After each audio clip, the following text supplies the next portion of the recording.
Magandang araw po sa inyo. Ako po si Dr. Miguel Santos.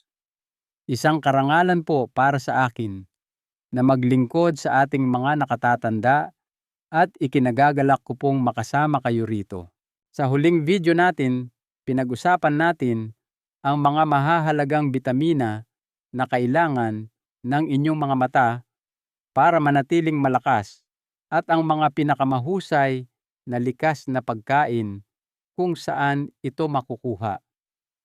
Ngunit ngayon, nais kong ilipat ang ating focus hindi sa kung ano ang nasa inyong plato sa hapunan, kundi sa isang bagay na mas maliit, isang bagay na madalas nating nakakaligtaan, ang merienda.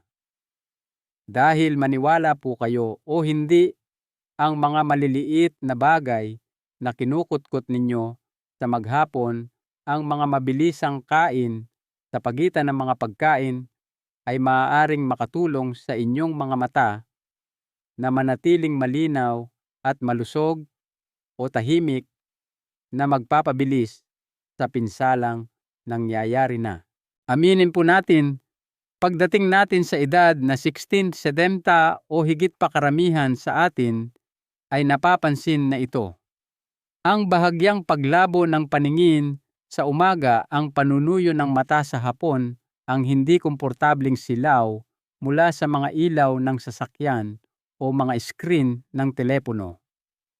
At sa paglipas ng panahon, ito ay nadadagdagan hindi sa isang biglaang paraan, kundi sa isang mabagal at tahimik na pagbabago. Humihinto ka na sa pagbabasa ng maliliit na letra.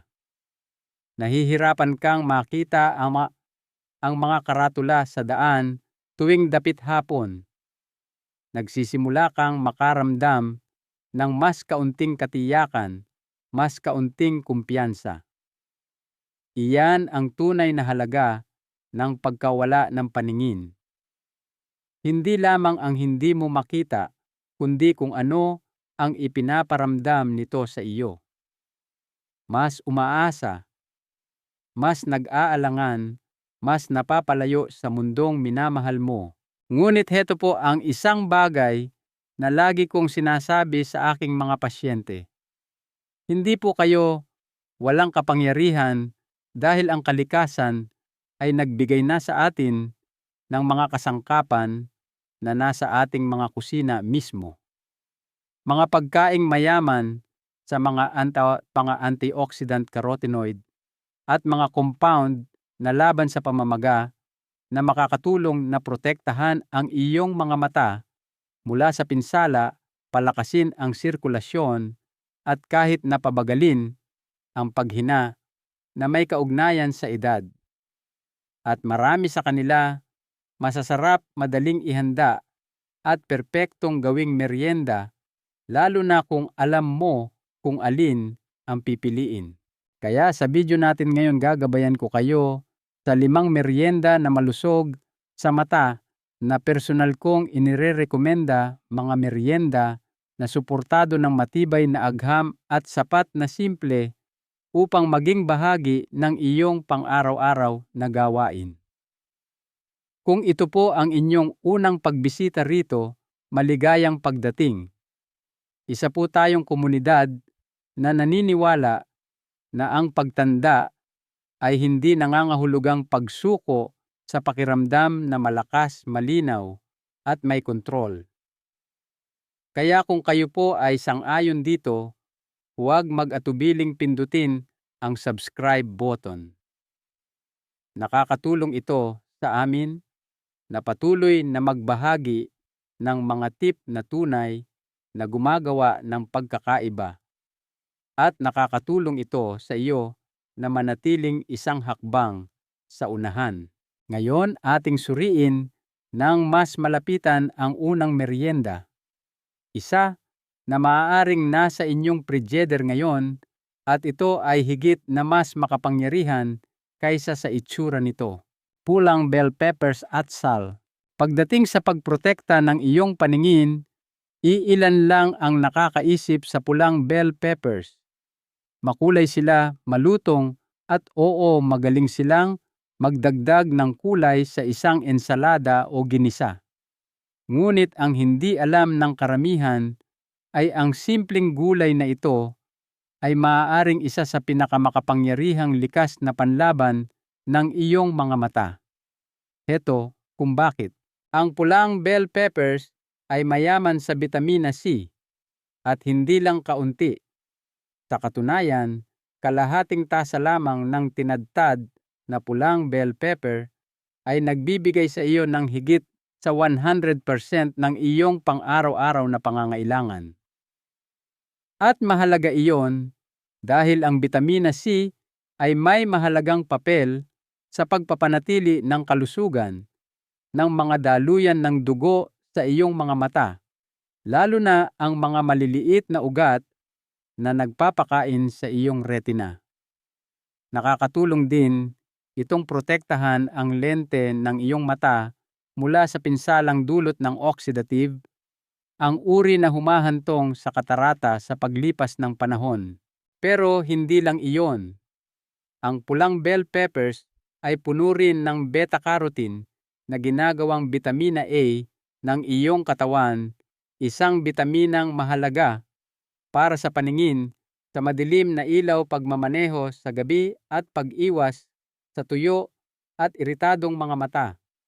At kung narinig mo na ang tungkol sa lutein at zeaxanthin, ang mga makapangyarihang pigment ng halaman na nagpoprotekta sa iyong makula mula sa nakakapinsalang asul na ilaw, blue light, matutuwa kang malaman na meron din nito ang pulang bell peppers.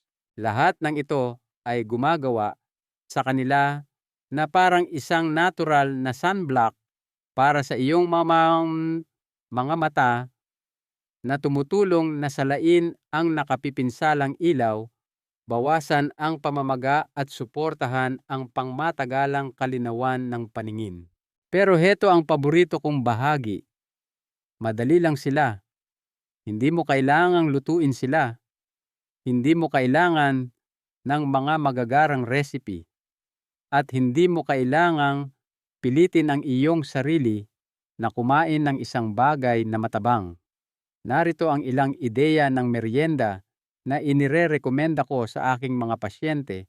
Hiniwang pulang bell peppers na may hummus. Ang malapot na tekstura ng hummus ay napakasarap kapag ipinares sa kalutungan ng bell pepper na ginagawa itong parehong nakakabusog at mabuti para sa iyong mga mata. Pinalamanang maliliit na bell peppers. Maaari kang maghalo ng kaunting chickpea salad quinoa o abokado. Pagkatapos ay budburan ng buto ng kalabasa para sa dagdag na zinc at bitamina E. Parehong mahusay para sa paningin. Piraso ng bell pepper na may sawsawang Greek yogurt. Paghaluin lang ang kaunting plain yogurt na may katas ng lemon at dill. Ito ay maasim, nakakapresko at tumutulong na suportahan ang iyong bituka pati na rin ang iyong mga mata. Ang layunin dito ay hindi baguhin ang iyong buong dieta sa isang gabi. Ito ay tungkol sa pagdaragdag ng maliliit at matatalinong pagpili, mga pagpiling nagbibigay sa iyong mga mata ng mga sustansyang kailangan nila para manatiling malakas at malinaw habang lumilipas ang mga taon. At ang pulang bell peppers, sila ay isa sa mga pagpipiliang iyon. Maliwanag, maganda at tahimik na ginagawa ang mahirap na trabaho ng pagprotekta sa iyong paningin. Susunod, lilipat tayo sa isang bagay na matamis, makatas at nakakagulat na makapangyarihan pagdating sa pagbabantay ng iyong paningin. Manatili po kayo.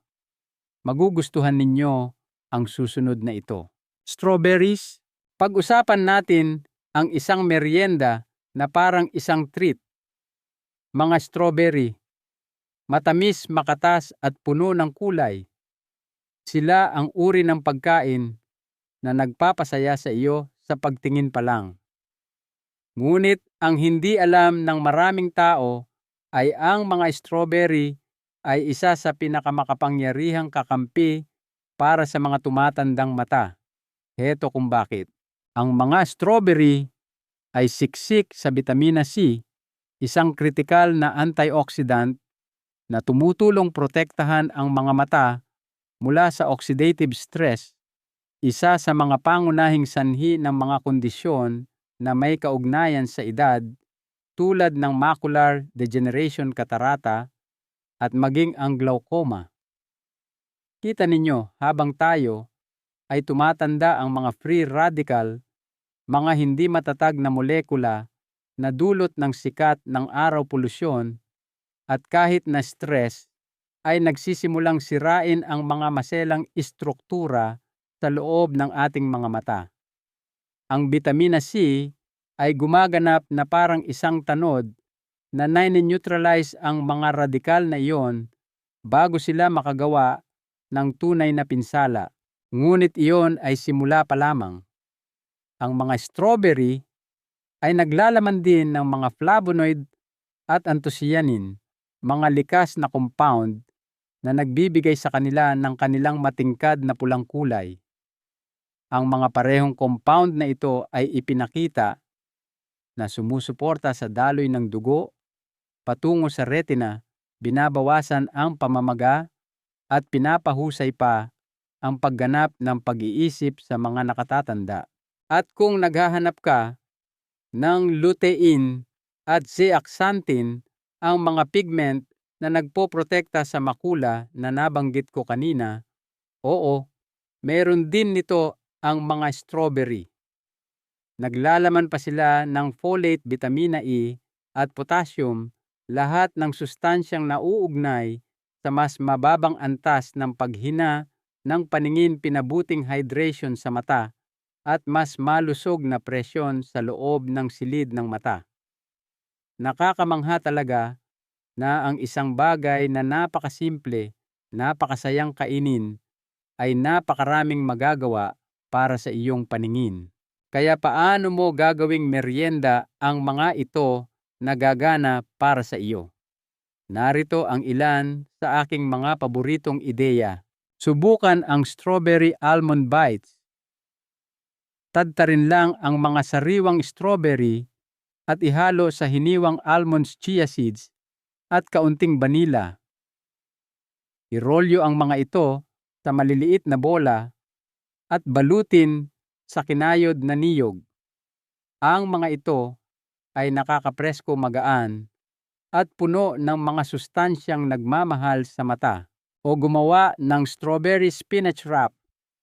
Gumamit ng whole wheat tortilla, sariwang spinach, hiniwang strawberry at isang patak ng balsamic glaze. Magdagdag ng ilang dinurog na walnuts at hiwa ng abukado at meron ka ng merienda na parang galing sa isang kafe, ngunit nagbibigay lakas sa iyong paningin sa parehong oras. At para sa isang bagay na madaling kunin, isang dakok ng strawberry na may ilang piraso ng keso o isang kutsara ng Greek yogurt ay isang perpektong kombinasyon ng matamis, malapot at masustansya. Simple, nakakabusog at epektibo. Iyan ang ating layunin. Hindi isang mahigpit na dieta, kundi mga matalinong pagpapalit. Pagpili ng mga merienda na may layunin. Hindi lang para mabusog ka, kundi para palakasin ka isang kagat sa bawat pagkakataon. Susunod ating tuklasin ang isang madahong gulay na madalas nakakaligtaan. Ngunit sa loob ng mga maselang maliliit na dahon na iyon ay isang powerhouse na mga sustansya na pasasalamatan ng iyong mga mata at maging ng iyong utak. Manatili po kayo sa akin. Watercress. Ngayon, heto ang isang merienda na marahil ay hindi ninyo inaasahan. Hindi ito nakalagay sa isang makintab na pakete. Hindi ito nakaupo sa hanay ng mga merienda, ngunit maaaring ito na ang isa sa mga pinaka-underrated na superfood para sa iyong mga mata. Ang tinutukoy ko ay ang watercress. Oo, iyong malambot at medyo maanghang na gulay na minsan mong nakikita sa mga magagarang ensalada. Ngunit huwag hayaang linlangin ka ng kanyang maselang itsura. Ang watercress ay isang powerhouse na siksik sa nutrisyon at talagang gusto ito ng iyong mga mata. Puno ito ng bitamina A, bitamina C, bitamina E, at isang natatanging halo ng mga plant compound tulad ng lutein, zeaxanthin at beta-carotene. Lahat ay kilala na nagpoprotekta sa retina, sumusuporta sa makula, at sumasala sa nakapipinsalang asul na ilaw bago ito makarating sa mga sensitibong tissue sa loob ng iyong mata. Ngayon, heto ang isang bagay na maaaring hindi ninyo alam. Ang lutein at zeaxanthin ang tanging mga carotenoid na natural na nakokonsentra sa makula, ang bahagi ng iyong mata na responsable para sa matalas na sentral na paningin. At hulaan ninyo, ang inyong katawan ay hindi kayang gumawa nito ng kusa. Kailangan mo itong makuha mula sa pagkain. At ang mga madahong gulay tulad ng watercress ay kabilang sa mga pinakamayamang mapagkukunan. Sa katunayan, natuklasan sa isang pag-aaral na ang mga taong regular na kumakain ng watercress ay nagkaroon ng 100% na pagtaas sa antas ng lutein sa dugo. Isang kahangahangang pagtalon para sa isang bagay na napakasimple. Ngunit mas gumaganda pa ito dahil ang mga parehong sustansya na nagpoprotekta sa iyong mga mata ay sumusuporta rin sa daloy ng dugo sa iyong utak, nagpapabuti ng sirkulasyon at binabawasan pa ang oxidative stress sa iyong balat at puso. Ang watercress ay naglalaman din ng mga natural na compound tulad ng mga ITC na ipinakitang nagpapabagal sa pagkasira ng collagen at sumusuporta sa pagkaelastiko ng mga daluyan ng dugo. Nangangahulugan iyon ng mas mahusay na regulasyon ng presyon sa loob ng mata at mas malusog na balat sa labas. Kaya paano natin gagawing isang merienda ang madahong gulay na ito na talagang magugustuhan ninyo? Narito ang ilan sa aking mga paboritong paraan. I-blend ito sa isang watercress at avocado smoothie. Magdagdag ng saging at almond milk at meron ka ng malapot na inuming pampalusog sa mata na perpekto para sa umaga o isang magaan na pampasigla sa hapon. O subukan ang maliliit na bell peppers na pinalamanan ng watercress at malambot na tokwa na may patak ng pulot pukyutan. Ang kombinasyon ng malapot malutong at maanghang ay nakakagulat, na nakakaadik at napakasustansya. Gusto ng isang bagay na mas malasa paghaluin ang tinadtad na watercress na may dinurog na chickpeas, hiniwang pipino at kaunting lemon tahini dressing.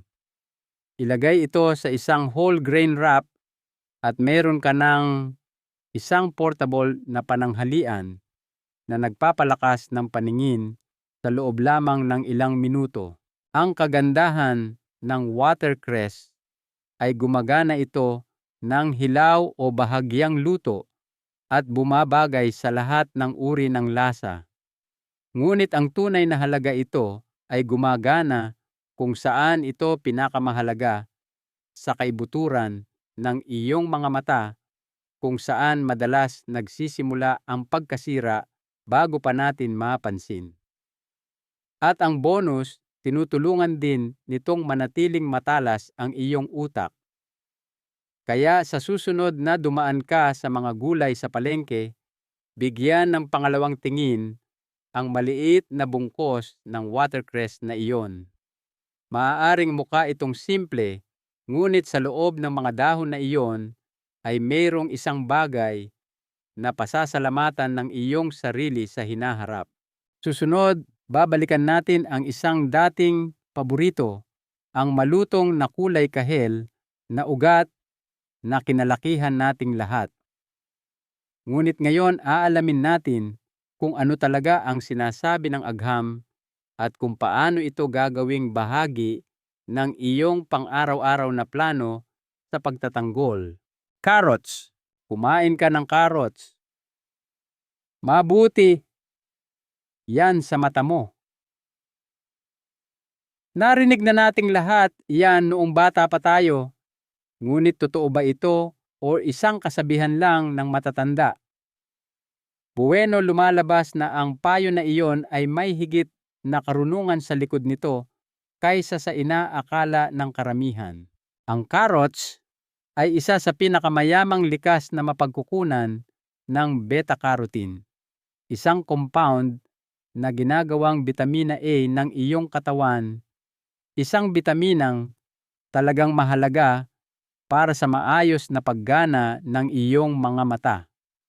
Sinusuportahan ng bitamina A ang kornea, ang malinaw na panlabas na layer ng iyong mata, at may mahalagang papel ito sa paggawa ng rhodopsin, ang protina na tumutulong sa iyong makakita sa madilim na kondisyon. Sa katunayan, ang matinding kakulangan sa bitamina A ay isa sa mga nangungunang sanhi ng maiiwasang pagkabulag sa buong mundo. Ngunit dito sa atin, ang problema ay hindi palaging kakulangan, kundi mabagal na pagkaubos. Habang tayo ay tumatanda, nagiging hindi na tayo gaanong epektibo sa pagsipsip at pag-convert ng mga sustansya. Kaya kahit na kumakain tayo ng malusog, maaari pa rin tayong magkulang sa mga mahahalagang compound tulad ng lutein, zeaxanthin at mga carotenoid na lahat ay sagana sa carrots. At dito, nagiging mas kawili-wili ang agham.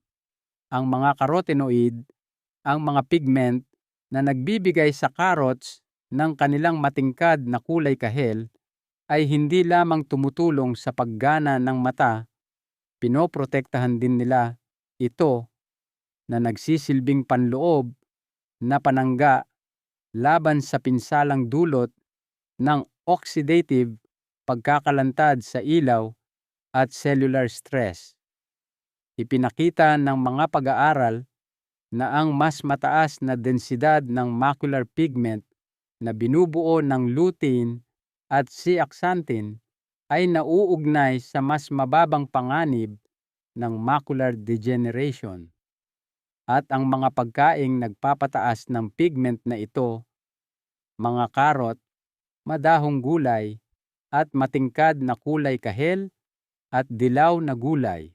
Ngunit heto ang bagay, ang carrots ay higit pa sa isang sistema ng paghahatid ng bitamina. Sila ay praktikal, maraming gamit, at madaling gawing merienda sa buong araw. Walang kailangang paghahanda. Gayunpaman, kung naghahanap ka ng mas malikhaing paraan upang matikman ang mga ito, narito ang ilan sa aking mga paborito: carrot fries. Hiniwa na parang patpat hinaluan ng langis ng oliba at kaunting paprika, pagkatapos ay niluto sa oven hanggang sa maging ginintuan. Malutong malasa at mas mahusay na alternatibo sa mga naprosesong chichirya. Crispy na niligis na carrots, pinakuluan hanggang lumambot, bahagyang pinipi, pagkatapos ay inihaw na may bawang at mga halamang gamot. Ang tekstura ay kasiyasya at ang mga sustansya ay nananatili. At para sa isang mas matamis na pagpipilian, Subukan ang carrot cake bites na gawa sa ginadgad na carrot oats, almond butter canela, at isang pahiwatig ng niyog. Hindi kailangan ng pagluluto.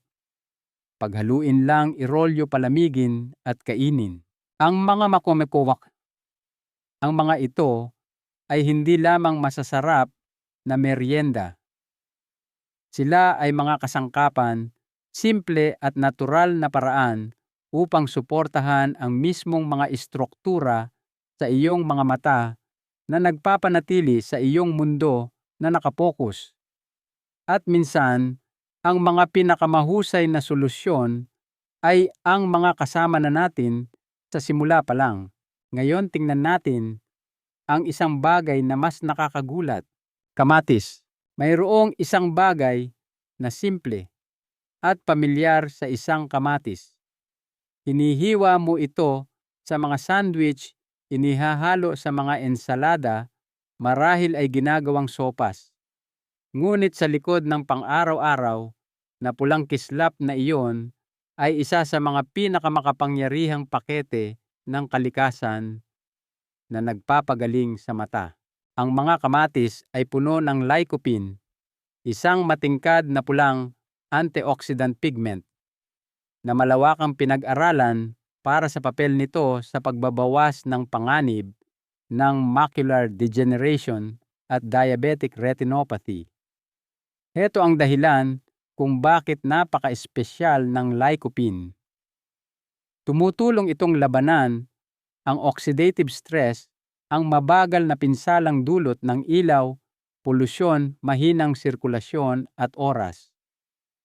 Ang iyong retina sa partikular ay lubhang mahina sa ganitong uri ng pinsala. Ang lycopene ay nagsisilbing panangga na nai-neutralize ang mga mapaminsalang free radical bago pa man nila mapinsala ang mga maselang tissue na responsable para sa iyong paningin. Ngunit hindi diyan tumitigil ang mga kamatis. Mayaman din sila sa vitamina A, lalo na sa anyo ng beta-carotene na tumutulong na mapanatili ang integridad ng retina at sumusuporta sa paningin sa madilim na ilaw. Mayroon ding vitamina C na sumusuporta sa mga daluyan ng dugo sa mata, vitamina B6 na tumutulong sa pag-synthesize ng mga neurotransmitter na kailangan upang iproseso ang visual na impormasyon, at lutein at zeaxanthin. Muli ang dalawang pigment ng halaman na tumutulong sa pagbuo at pagprotekta sa makula na sinasala ang nakakapinsalang asul na ilaw at pinapanatili ang iyong kakayahang makakita ng detalye. Para bang ang bawat hiwa ng kamatis ay naghahatid ng isang pinasadyang cocktail ng proteksyon na nakatarget ng eksakto kung saan ito pinakakailangan ng iyong mga mata. Kaya paano mo masisiyahan ang prutas na ito nang hindi nagsasawa? Subukan ang isang maanghang na ensaladang mais at kamatis. Sariwang mais tinadtad na kamatis, isang piga ng lemon at isang budbod ng bawang at sili. Ito ay matingkad, malasa at puno ng mga antioxidant. O gumawa ng isang sopas ng kamatis at garbanzos na hinaluan ng sibuyas, bell pepper at bawang na nilagyan ng buto ng kalabasa at sariwang perehil. Ito ay nakakaginhawa, masustansya at maaaring i-freeze para sa ibang araw. Nag-aahanap ng isang bagay na mas magaan, yung ilang grape tomatoes na isinawsaw sa hummus o inihalo sa isang dakok ng halo-halong mani ay isa sa pinakamadali, pinakamabilis na merienda na malusog sa mata na maaari mong gawin. At para sa isang mas mabigat na opsyon, ang Greek style na pinalaman ng kamatis na may brown rice, inihaw na pine nuts at sariwang herbs ay naghahatid hindi lamang ng lasa kundi ng isang tuloy-tuloy na daloy ng mga bitamina at mineral na sumusuporta sa mata. Ang gusto ko sa mga kamatis ay kung paano sila walang kahirap-hirap na umaangkop sa pang-araw-araw na buhay. Hindi nila hinihiling na baguhin mo ang iyong mga gawi, kundi maging intensyonal lamang na pumili ng mga sangkap na nagpoprotekta sa iyo, nagpapalusog sa iyo, at tumutulong sa iyong manatiling matalas, isang kagat sa bawat pagkakataon. At sa 5 merienda na iyon, mayroon na tayong kumpletong toolkit. Kaya ngayon ay nakilala na ninyo sila. 5 simpleng merienda, bawat isa ay may makapangyarihang sikreto. Hindi sila magarbo. Hindi sila kakaiba. Hindi sila ibinebenta sa likod ng mga salamin o ipinapakilala bilang mga milagrosong lunas.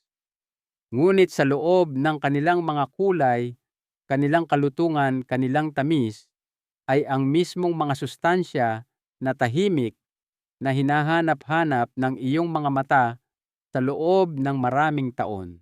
At ang pinakamagandang bahagi, hindi mo kailangang baguhin ang lahat. Hindi ito tungkol sa pag-overhaul ng iyong dieta o pagbibilang ng calories. Ito ay tungkol sa maliliit na pagbabago, maalalahanin at pare-parehong mga pagpipilian na sumusuporta sa iyong paningin mula sa loob. Kaya heto ang aking inirerekomenda. Isang plano na sapat na simple upang simulan ngayon. Sa umaga, isaalang-alang ang pagsisimula sa isang bagay na magaan, ngunit siksik sa nutrisyon. Marahil isang watercress at avocado smoothie o isang hiwa ng whole grain na tinapay na may mga hiwa ng sariwang kamatis at langis ng oliba. Kaunting bitamina C, ilang malusog na taba, at binibigyan mo na ang iyong mga mata ng isang proteksyon na tulong. Pagsapit ng tanghali, baka gusto mong kumutkot. Iyon ang perpektong oras para sa carrot fries o hiniwang pulang bell pepper na may hummus. Sila ay nakakabusog, makulay at puno ng mga antioxidant na nagbabantay sa iyong retina at mga daluyan ng dugo. At para sa isang bagay na matamis sa hapon o gabi, isang dakok ng strawberry, marahil may kasamang Greek yogurt o isang budbod ng almonds. Makakakuha ka ng fiber flavonoids at isang magandang dosis ng vitamina E. Lahat ay mabuti para sa pagpapanatili ng presyon at kalinawan ng mata. Hindi mo kailangang kainin lahat ng 5 araw-araw. Magsimula sa isang merienda lamang na natural para sa iyo. Magpalit-palit ayon sa gusto mo. Pagkatiwalaan ang iyong panlasa, ngunit gawin itong intentional, alam na ang bawat kagat ay tumutulong sa iyong katawan na protektahan ang isa sa mga pinakamaselan at mahalaga nitong pandama. At kung umiinom ka na ng mga suplemento para sa iyong mga mata, magaling. Ang mga pagkaing ito ay hindi pumapalit sa payo ng iyong doktor, ngunit pinalalakas nila ito. Ginagawa nilang mas magagamit ang mga sustansya, mas epektibo, mas totoo. Dahil kapag ang pagkain ay nagiging gamot at ang gamot ay nagiging bahagi ng iyong buhay, doon nangyayari ang pangmatagalang pagbabago. Maya-maya lang gusto kong magbahagi sa inyo ng isang kwento. Ito ay tungkol sa isang babae na nagngangalang Aling Elena at kung paano nakatulong sa kanya ang isang maliit na pagbabago sa kanyang pang-araw-araw na gawain upang muling matuklasan ang mundo sa mas malinaw na pukus. Ngunit bago tayo makarating doon, huminga po muna tayo ng malalim. Nakagawa ka na ng isang hakbang na hindi ginagawa ng karamihan. Pinili mong matuto mag-alaga at kumilos, at mas mahalaga iyon kaysa sa iyong inaakala. Kung umabot ka hanggang dito, taos-puso po akong nagpapasalamat.